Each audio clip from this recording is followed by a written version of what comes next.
D. In the heart of a lush, green forest lay a magical place known as Firefly Valley. Every evening, as the sun dipped below the horizon and painted the sky in shades of orange and purple, the valley would come alive.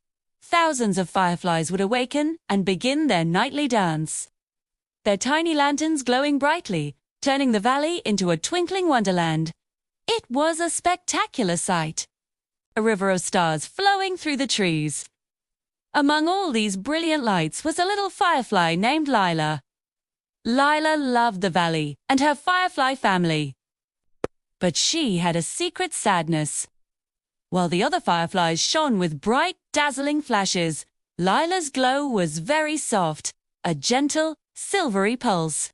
She would try her hardest to shine brighter, quiggling her abdomen and concentrating with all her might, but her light remained a quiet glimmer. The other fireflies, busy with their own bright displays, didn't notice Lila's gentle light, and she often felt invisible in the radiant crowd. If only I could shine like them, she would whisper to herself, watching the others paint brilliant streaks of light across the darkness. One night, a thick fog rolled into the valley, heavier and denser than anyone had ever seen. The bright, flashy lights of the other fireflies bounced off the thick mist, creating a confusing and disorienting glare. It was hard to see anything clearly.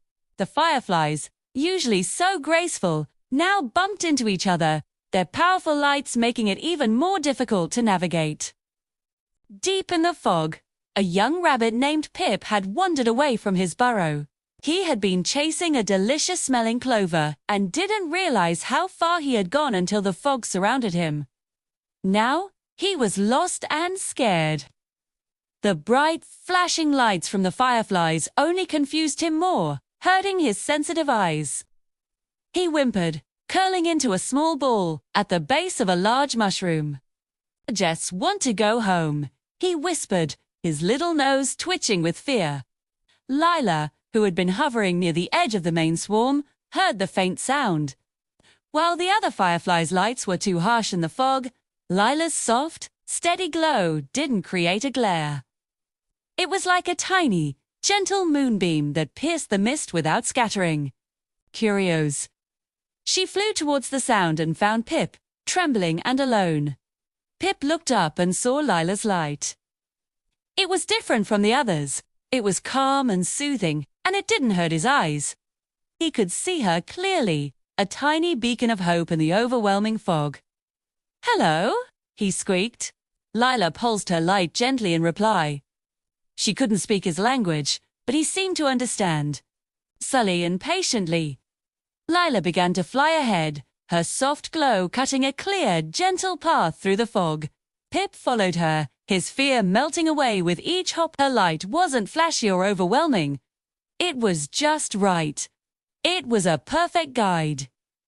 She led him past tangled roots and over mossy stones, her light a constant, reassuring presence. Finally, through the thinning fog, Pip saw the familiar outline of his family's burrow under the roots of a great oak tree. He was home. With a happy wiggle of his ears as a thank you, Pip scampered inside. As the fog began to lift, the other fireflies saw Lila for the first time that night. They saw how her gentle light had done something their bright lights couldn't. They gathered around her, no longer overlooking her, but admiring her unique glow. From that night on, Lila never wished for a different light again. She understood that her soft, steady glow had its own special purpose. She wasn't just a firefly. She was a guide, a comforter, a beacon of gentle hope.